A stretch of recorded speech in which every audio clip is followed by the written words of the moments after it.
इस वीडियो में हम समझेंगे माइक्रोस्कोप। माइक्रोस्कोप एक साइंटिफिक इंस्ट्रूमेंट है जिसका यूज बहुत छोटे ऑब्जेक्ट को देखने के लिए किया जाता है जिन्हें हम नेकेड आई से नहीं देख सकते।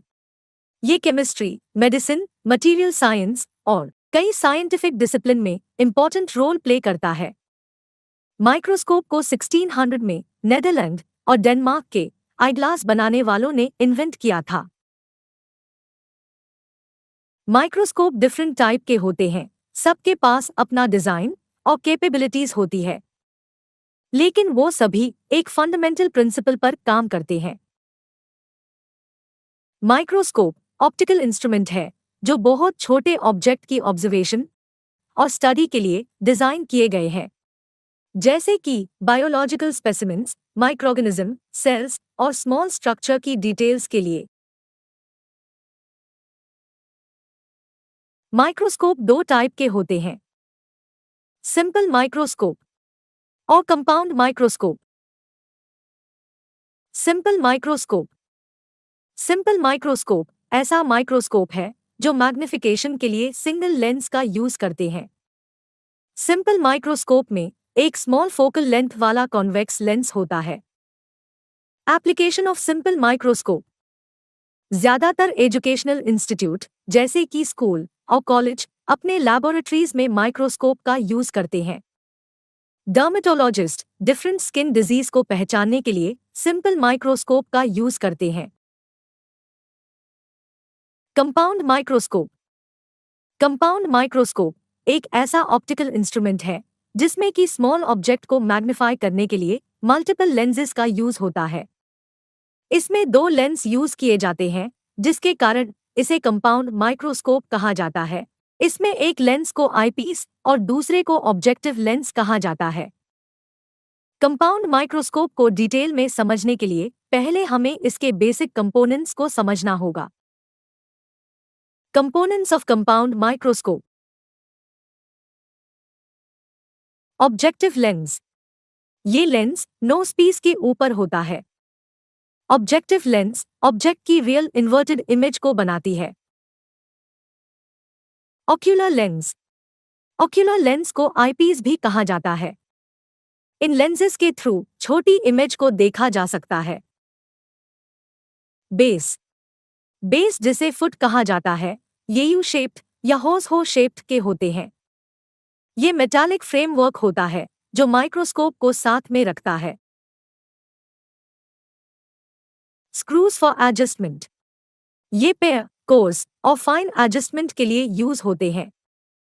फाइन एडजस्टमेंट बॉडी ट्यूब और स्टेज को बहुत ही कम डिस्टेंस तक ले जाते हैं और कोर्स एडजस्टमेंट बॉडी ट्यूब और स्टेज को ऊपर ले जाते हैं। रिपोजिशनिंग करके एक क्लियर इमेज को ऑब्टेन कर सकते हैं। कंडेंसर। ये डायफ्राम के नीचे पाया जाता है। लाइट को बदलकर कंडेंसर की मदद से फोकस किया जा सकता है, जिससे इसे अप एंड डाउन किया जा सकता है। डायफ्राम।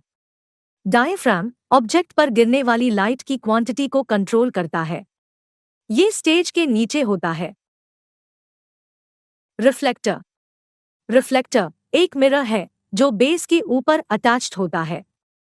मिरर के एक साइड में एक प्लेन मिरर होता है, जबकि दूसरी साइड में कनकेव मिरर होता है।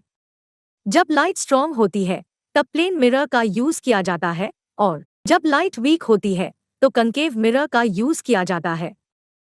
मिरर और डायफ्राम के थ्रू ऑब्जेक्ट पर लाइट डाली जाती है। आर्म। कर्व्ड फ्रेमवर्क माइक्रोस्कोप के लिए वर्टिकल सपोर्ट प्रोवाइड करता है। Joint inclination. अगर ऑब्जर्वेशन को बैठ कर परफॉर्म किया जाए तो मैग्नीफाइंग ग्लास को जॉइंट इंक्लिनेशन के थ्रू टिल्ट किया जा सकता है। Body tube. Body tube objective और ऑक्यूलर लेंस पर्टिकुलर पोजीशन पे फिक्स रखता है। Application of compound microscope. Bacteria और वायरस की स्टडी कंपाउंड माइक्रोस्कोप की मदद से पॉसिबल है। कंपाउंड माइक्रोस्कोप का यूज फोरेंसिक लैबोरेटरीज में होता है। इसे मेटलर्जी में भी यूज किया जाता है। Working of compound microscope. Compound microscope में ऑब्जेक्ट लेंस को सामने रखा जाता है और आईपीस को पीछे। जब ऑब्जेक्ट से लाइट रे ऑब्जेक्ट लेंस पे इंसिडेंट होती है, तब वो ऑब्जेक्ट लेंस के फोकस पॉइंट पे एक इन्वर्टेड इमेज बनाती है। इस इमेज को मैग्नीफाई करने के लिए आईपीस का यूज होता है। आईपीस को एक स्पेसिफिक डिस्टेंस पे एडजस्ट किया जाता है ताकि इमेज को मैक्सिमम मैग्नीफाई किया जा सके। जब ऑब्जर्वर की आई को इमेज पे फोकस किया जाता है, तब ऑब्जर्वर को एक वर्चुअल मैग्नीफाइड इमेज दिखाई देती है जो आईपीस के थ्रू बनती है। Thanks for watching. If you like this video, please like and subscribe our channel.